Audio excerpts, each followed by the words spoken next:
Hey everybody. I just wanted to make a quick video to wish you all a happy new year and tell you about some of the things that I do at the end of the year or at the beginning of the year to prepare for everything that I want to happen. So one of the most important things is, whoops, sorry, every year before New Year's Eve or on New Year's Eve or before the new year, I go through old pictures and I go through Pinterest and I look through magazines or whatever and I try to find, I'm gonna sneeze. Excuse me.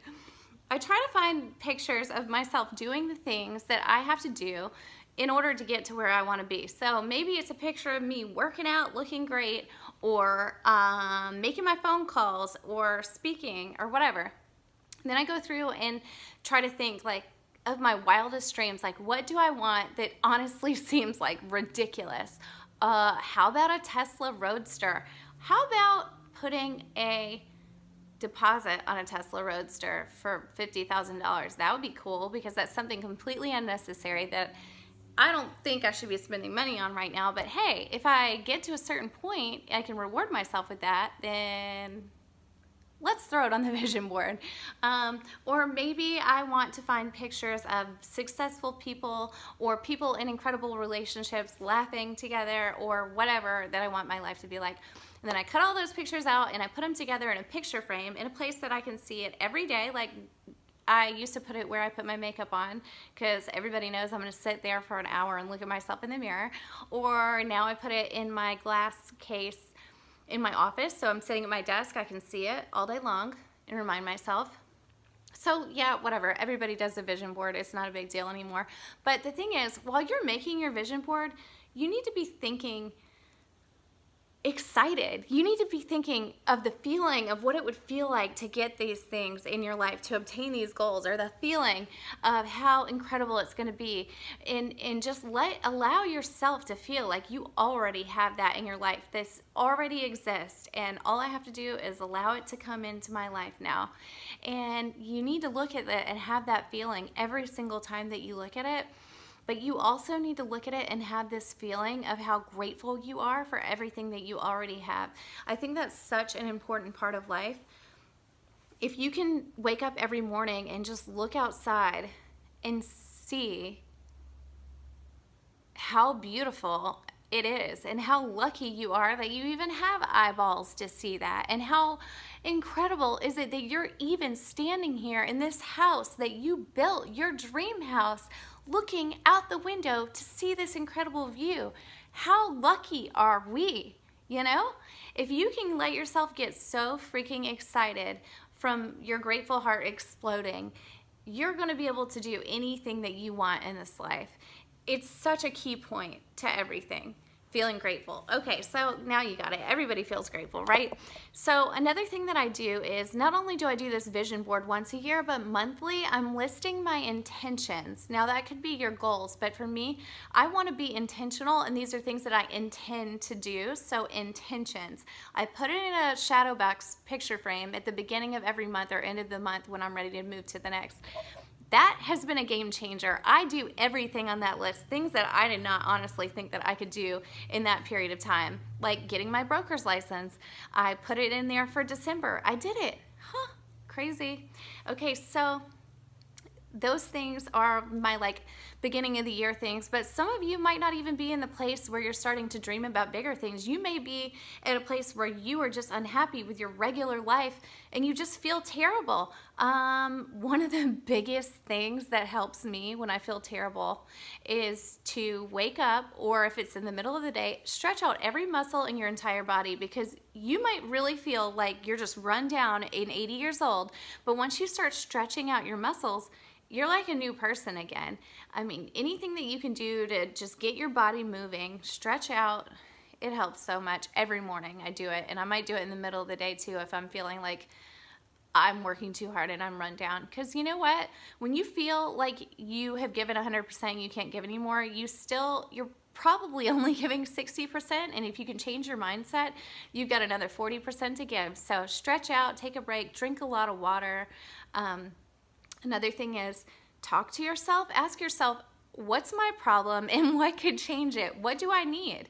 Am I thirsty? Am I hungry? Am I tired? Do I need a day off? Do I need to rest? What's bothering me and how can I fix it? Well, I'm worried about writing this big thing that I have to write. Well, how could I get there? Well, who else has done this before that I could ask help from? Research. The internet has every resource you could possibly ever need for anything, so there's really no excuse for anything anymore. I mean, you can literally do, have, and be everything that you wish, and literally you could learn it on YouTube. So stop telling yourself self-limiting beliefs like I can't, or it's just too much, or it's too hard, because you know what? It's not. What's too hard is waking up years from now, and my biggest fear whenever I'm in a negative situation, waking up years from now and realizing another 10 years has passed and I'm still dealing with this. And that is why I don't deal with anything that I don't like. I have very high standards, and I'm not mean about it or anything. I just have high standards. I'm friendly. I get my point across in a direct, firm, but kind manner, and it just is what it is. So if there's something bothering you in your life, you need to write that down too, and you need to figure out how to change it, because you can. You can be a mom with 15 kids. You can be a single mom. You can be divorced, or dad. You could be divorced. You could have only one leg. You could have something that you think is holding you back, and guess what?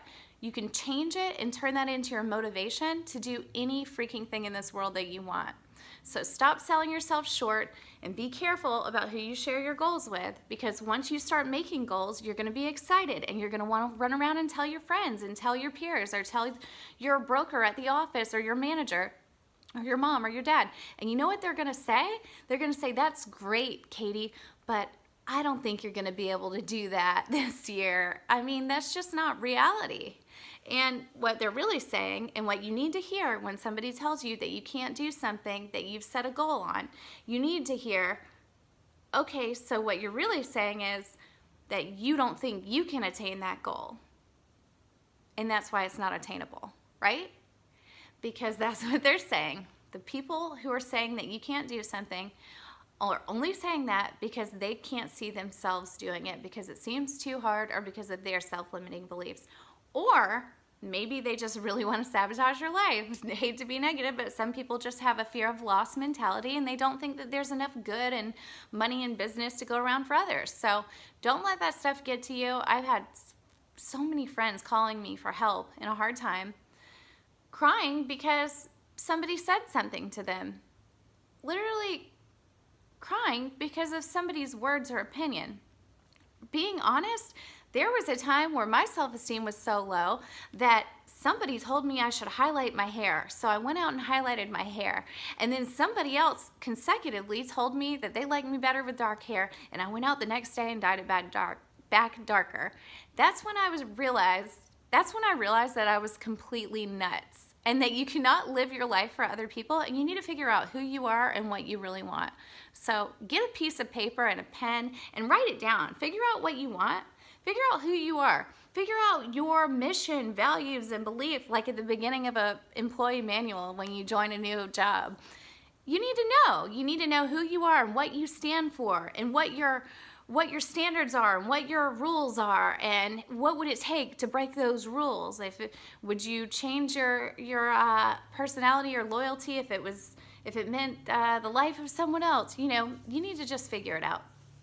Anyway, I hope that helps, and I hope that I did not play with my hair too much in this video, because I got a new shampoo and my hair is really soft and I like it. So, and I just got a message from somebody who says, ever since we talked, I've been thinking about what you said and about the people who told me I couldn't reach my goals. And I'm so happy and grateful that I can help people get their life together, because let me tell you, I was there before, and I'm so happy looking back at what I've achieved, because I believed in myself, and even when I did it, I just shut up and did it with fear anyway. So go do it, no matter what. Just go for it. This is your year.